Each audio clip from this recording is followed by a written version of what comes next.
I'm Mark Whittaker, I'm a GP in Didsbury in South Manchester. I'm actually on our South Manchester Clinical Commissioning Board as the clinical lead in the South. I think for me the benefit is that if we're looking at a group of patients who are either likely to come out of work or who aren't out of work, when we give them what was a sick note, which is now a fit note, it's too definitive. We don't really follow that up with any support to get them back to work.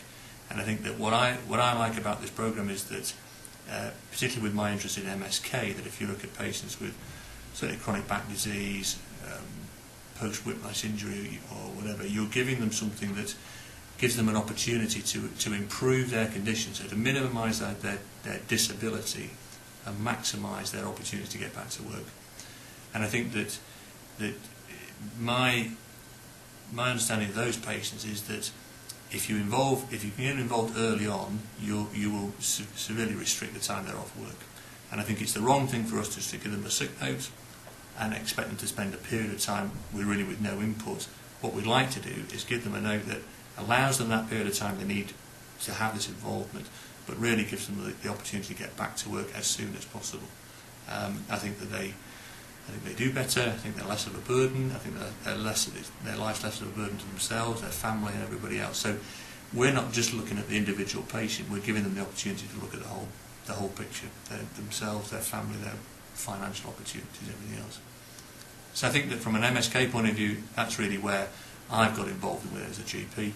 And I think that the other area that I would like to see supported is mental health, because I think we see a lot of people who have mild to moderate mental health issues, which may be work related, and a lot of those people take prolonged period of times off work or periods of intermittent time off work and never really get to the bottom of what's going on, so that we don't change people's behaviour or change their attitudes, and if we can do, they feel more comfortable, they're more productive, they're back in circulation normally.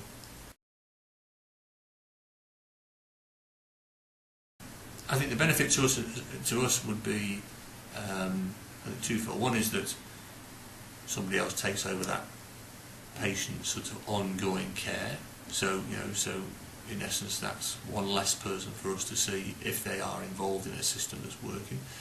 And I think the second thing is, I would expect to see, fewer follow-up consultations, less dependence on analgesics, and certainly within the mental health side of things, most probably less prescribing of antidepressants, because there's not an awful lot else we can do. So you obviously going to use them appropriately, but you sit there thinking, well, where else can I go with this patient other than treat them? And I think that it's one of the reasons why I think the mental health side of it is most probably as interesting as the MSK side of it, because that's a bigger group of people.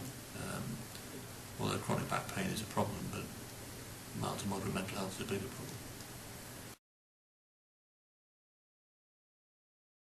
I think that it's potentially not a lot of money for what could be a huge impact of an individual or a company. Yeah. And it's interesting because I can see it from both sides of the fence. I mean, we employ staff in our practice, and we don't want those staff to be off work because we're a small business. It's a big impact to us.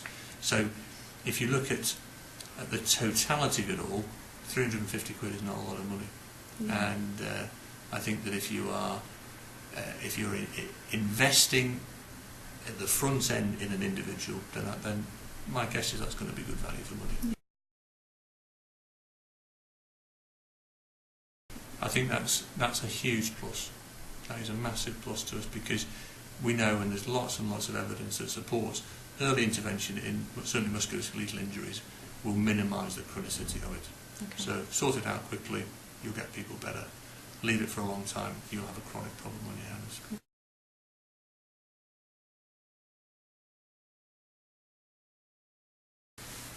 I think it's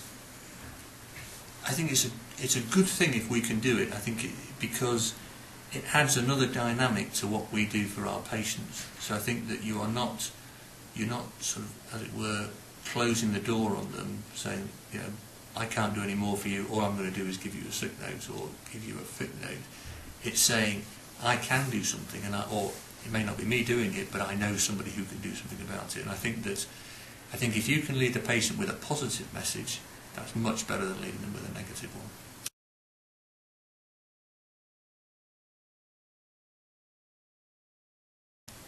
Our community mental health services are really stretched. I think you've got the voluntary sector, which can play a part, and I think they can play a valuable part in supporting people, but it's almost like there's nothing in between. So the patient's either got to wait for weeks and weeks and weeks for formal community mental health involvement, or they can get whatever support they can. But if there's an opportunity, if there's a middle road, which is what you offer, where you can support that patient in a more proactive way, so it's not just a listening way, it's a more proactive way, and also look at the whole patient and their whole circumstance again, then I think that's a great thing.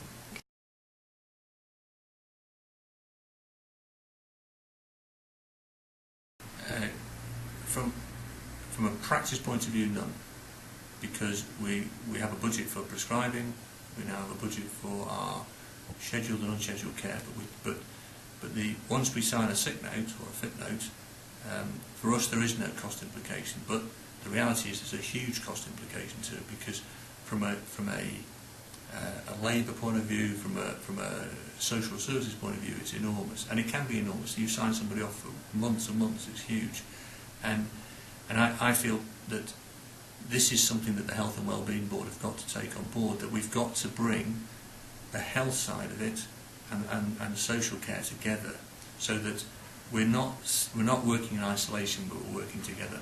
And I think that if we can achieve that, that would be a massive step forward. And what I would like to see is that we're all much more aware of what the costs are. So some of them are hidden costs, some of the costs we don't understand, and that we're aware of the fact that it is impacting on that total budget, and early interventions in both MSK, mental health, whatever, will impact significantly in what we do. I think the Fit for Work service is an integral part in that, and I think that if that link between health and well-being in its totality is really where I see this playing itself out. Yeah. I think if you look at worklessness as an indicator of ill health, of poor outcomes, it's there, and I think that we need to do as much as we can for those people as we can for people who are in work and are off work for whatever reason. And I think that may not be a role that I would take a huge part in, but I think that that's a big public health role. I think it's a role, and it's also, from a CCG point of view, we need to look at all our population in South Manchester. We don't need to look at just those who are ill. And I think that we should not restrict our services. I mean, we have to sometimes from a financial point of view, but the reality is if we could deal with that group, then I think that would be a huge plus.